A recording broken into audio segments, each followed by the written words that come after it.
Hello friends, welcome to Nirmala's kitchen. இன்றைக்கி நம்ம நீர் தோசை தாங்க செய்ய போகிறோம். இது காலையில் டிஃபன் பிரேக்ஃபாஸ்ட்டுக்கு தான் நம்ம செய்ய போகிறோம். அது ரொம்ப ஈஸியாக எப்படி செய்யுதுன்னு பார்க்கலாம். அதுக்கு முன்னாடி நம்ம சேனல் சப்ஸ்கிரைப் பண்ணிவிட்டு பெல் சிம்பல் தட்டிடுங்க.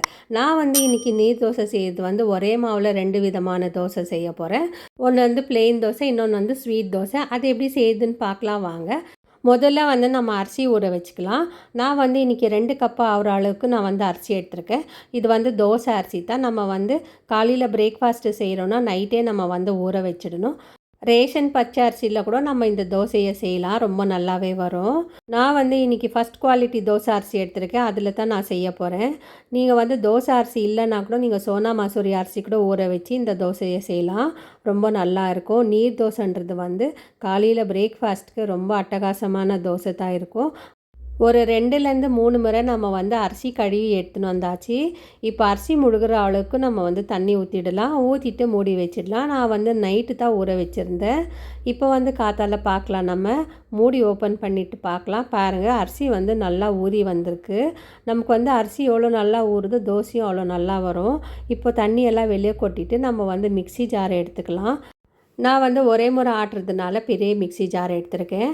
அதில் நம்ம சேர்த்துக்கலாம். சேர்த்துட்டு 1/2 கப் அளவுக்கு துருவி வச்சுருக்கிற தேங்காவை சேர்த்துக்கலாம். நம்ம இந்த நீர் தோசைன்றது எப்பவுமே நம்ம தேங்காய் வச்சு தான் இதை ஆட்டுவோம், அதனால நம்ம தேங்காய் சேர்த்துக்கலாம்.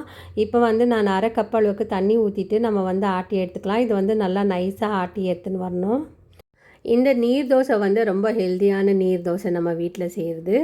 இந்த தோசை குயிக்காக நம்ம செஞ்சிடலாம். வேணும்னா உங்களுக்கு ஓவர் நைட் ஊற வைக்கிறதுக்கு ஆகலைன்னா கூட நீங்கள் 2 ஹவர் ஊற வச்சுட்டு இந்த தோசை சுட்டுக்கலாம். இப்போ பாருங்கள், நம்ம மாவு ஆட்டி எடுத்துன்னு வந்துட்டோம். மாவு ரொம்ப கெட்டியாக இருக்கிறதுனால நான் 1 டம்ளர் அளவுக்கு தண்ணி சேர்க்குறேன். இந்த மாவு நல்லா தண்ணி கன்சிஸ்டன்சியில் இருக்கணும், அப்போ தான் நமக்கு தோசை நல்லா வரும். நம்ம ரவை தோசை செய்கிறோமே அந்த மாதிரி நம்ம தண்ணி கன்சிஸ்டன்சியில் இருக்கணும். இப்போ நம்ம 1/4 டீஸ்பூன் அளவுக்கு உப்பு சேர்த்துக்கலாம். உப்பு ஜாஸ்தி சேர்த்துடாதீங்க, இது செஞ்ச பிறகு உப்பாக தெரியும். அதனால் 1/4 டீஸ்பூன் சேர்த்துக்கலாம். இப்போ இதை நல்லா நம்ம மிக்ஸ் பண்ணி எடுத்துக்கலாம். பாருங்கள், நான் இன்னும் கொஞ்சம் தண்ணி சேர்க்குறேன். நல்லா வாட்டர் கன்சிஸ்டன்சியாக இருக்கணும். இந்த மாதிரி இருக்கும் போது தான் நம்ம நீர் தோசை நல்லா செய்யலாம். இந்த நீர் தோசை நார்த் கர்நாடகா பக்கம் நிறைய செய்வாங்க. அதாவது உடுப்பி, மங்களூரு அந்த பக்கம்லாம் நிறைய செய்வாங்க. பெங்களூரில் கூட செய்வோம் நம்ம. இது மார்னிங் பிரேக்ஃபாஸ்ட்டுக்கு நல்லாயிருக்கும். அதுக்கப்புறம் நைட் டின்னருக்கும் நம்ம செய்யலாம். பாருங்கள், வாட்டர் கன்சிஸ்டன்சியாக இருக்குது, இந்த அளவுக்கு இருக்கணும். இப்போ நம்ம இப்போ தோசைக்கல் நல்லா சூடாகிட்டு இருக்குது. இப்போ நம்ம ஒரு கரண்டி மாவு எடுத்து நம்ம ஊற்றிக்கலாம். தோசைக்கல் நல்லா சூடாக இருக்கணும், அப்போ தான் இந்த தோசை நல்லா வரும். இப்போ பாருங்கள், ஒரு 30 செகண்ட் ஆன உடனே நம்ம மூடி போட்டு வேக வச்சுக்கலாம். இது நல்லா கிறிஸ்பியாகவும் இருக்கும், அதே டைமில் சாஃப்டாகவும் இருக்கும் இந்த தோசை. உங்களுக்கு இன்னும் கிறிஸ்பாக வேணும்னா நீங்கள் ப்ரௌன் கலராக பண்ணி எடுத்துக்கலாம். இந்த கன்சிஸ்டன்சி நான் பண்ணியிருக்கிறது கரெக்டான கன்சிஸ்டன்சி. இப்போ நம்ம எடுத்துடலாம். தோசை நல்லாவே வரும் நமக்கு. பாருங்கள், இந்த நீர் தோசை நம்ம செஞ்சாச்சு. தோசை செஞ்சாச்சு. இப்போ நம்ம தட்டில் ட்ரான்ஸ்ஃபர் பண்ணிக்கலாம். இதுக்கு சைட் டிஷ்ஷாக நான் சட்னி வச்சுருக்கேன், கூடவே கடல குழம்பும் வச்சுருக்கேன். இது ரெண்டுமே அட்டகாசமான தொட்டுக்கிறதுக்கு தான் நம்ம சைட் டிஷ்ஷாக வச்சுருக்கோம். இப்போ நான் எடுத்து காட்டுறேன் பாருங்கள். நல்லா கர்ச்சீஃப் மாதிரி இருக்குது, நல்லா சாஃப்டாக இருக்குது இந்த தோசை. ஃப்ரெண்ட்ஸ், நீங்களும் ட்ரை பண்ணி பாருங்கள். இந்த தோசை ரொம்ப சுலபமாக வீட்டிலேயே செஞ்சிடலாம். நம்ம எந்த ஹோட்டல்லையோ போய் சாப்பிட்ணுன்னு அவசியம் இல்லை. இப்போ நான் ஒரே மாவில் இன்னொரு தோசை கூட செய்கிறேன்னு சொல்லியிருக்கேன். நான் ஸ்வீட் தோசை செய்கிறேன். அதுக்கு தேங்காவும் அதுக்கப்புறம் சர்க்கரை போட்டு மிக்ஸ் பண்ணிவிட்டு அதுக்கப்புறம் நம்ம தோசை செய்யலாம். இப்போ பாருங்கள், இது டேஸ்ட் பண்ணி பார்த்துட்டு அதுக்கப்புறம் அந்த தோசை செய்யலாம் நம்ம. இப்போ நான் 1/2 கப் அளவுக்கு தேங்காய் எடுத்திருக்கேன். 2 டேபிள் ஸ்பூன் நான் ப்ரௌன் சுகர் எடுத்திருக்கேன். உங்கள்கிட்ட வெல்லம் இருந்தால் கூட நீங்கள் சேர்த்துக்கலாம், இல்லை ஒயிட் சுகர் இருந்தால் கூட நீங்கள் சேர்த்துக்கலாம். சேர்த்துட்டு இதை நல்லா மிக்ஸ் பண்ணிக்கலாம். ரெண்டும் கை வச்சு நல்லா மிக்ஸ் பண்ணிக்கோங்க. இதை தான் நம்ம தோசையில் போட்டு நம்ம ஸ்வீட் தோசையாக சாப்பிட போகிறோம். இப்போ இந்த மிக்சர் ரெடி ஆகிடுச்சி. இது இருக்கட்டும். ஆல்ரெடி நான் தோசைக்கல் வச்சுருக்கேன். அது நல்லா காஞ்சிருக்கு. காஞ்சிட்டதும் ஒரு கரண்டி மாவு எடுத்து நம்ம ஊற்றிக்கலாம்.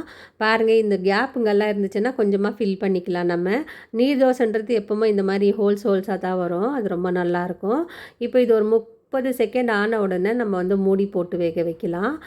தோசை ஊற்றின உடனே நம்ம அந்த தேங்காவோ சர்க்கரையோ கலந்து வச்சுருக்கிறது போடக்கூடாது. இந்த தோசையை வந்து திருப்பி போடணும்னு அவசியம் இல்லை. இப்போ நம்ம வந்து தேங்காவும் சர்க்கரையும் கலந்து வச்சுருக்கிறது சேர்த்துக்கலாம். இதை வந்து நல்லா தூவி விட்டுக்கலாம். நம்ம சிம்மில் வச்சுக்கலாம். நம்ம மீடியம் சிம்மில் வச்சுக்கலாம் ஸ்டவ்வை வச்சுட்டு இதை வந்து இந்த ப்ராசஸ் பண்ணிக்கலாம். இப்போ பாருங்கள் நல்லா வெந்து வந்துடுச்சு. தோசை வந்து நல்லா வெந்துடுச்சு. நம்ம வந்து மடித்து போட்டுக்கலாம். பாருங்கள் எவ்வளோ நல்லா வந்திருக்கு. மேலே எல்லாம் கலர் மாறி கொஞ்சம் கலர் மாறி வந்திருக்கு. இப்போ ஸ்வீட் தோசை வந்து ரெடி ஆகிடுச்சு. நம்ம வந்து வேறு தட்டில் ட்ரான்ஸ்ஃபர் பண்ணிக்கலாம். பாருங்கள் தோசை வந்து எவ்வளோ நல்லா வந்திருக்கு. நம்ம வந்து இன்றைக்கி ஒரே மாவில் வந்து 2 விதமான தோசை செஞ்சுருக்கோம். ஒன்று வந்து பிளெயின் தோசை, அதுக்கப்புறம் இன்னொன்று வந்து இது வெல்லமும் அப்புறம் தேங்காயும் போட்டு ஒரு தோசை சுட்டிருக்கோம். இந்த தேங்காய் போட்டிருக்கிற ஸ்வீட் தோசை வந்து ரொம்ப டேஸ்ட்டாக ஸ்வீட்டாக அட்டகாசமாக இருந்துச்சு. ஸோ ஃப்ரெண்ட்ஸ், நீங்களும் இந்த நீர் தோசை வந்து வீட்டில் ட்ரை பண்ணி பார்த்துட்டு எப்படி வந்துச்சுன்னு எனக்கு கமெண்ட் பண்ணுங்கள் ஃப்ரெண்ட்ஸ். அதுக்கப்புறம் வீடியோவை யாருமே பார்க்க மாட்டேன்றீங்க, வீடியோவை கடைசி வரைக்கும் பாருங்கள் ஃப்ரெண்ட்ஸ். அதுக்கப்புறம் லைக்ஸ் கொடுத்துட்டு பாருங்கள்.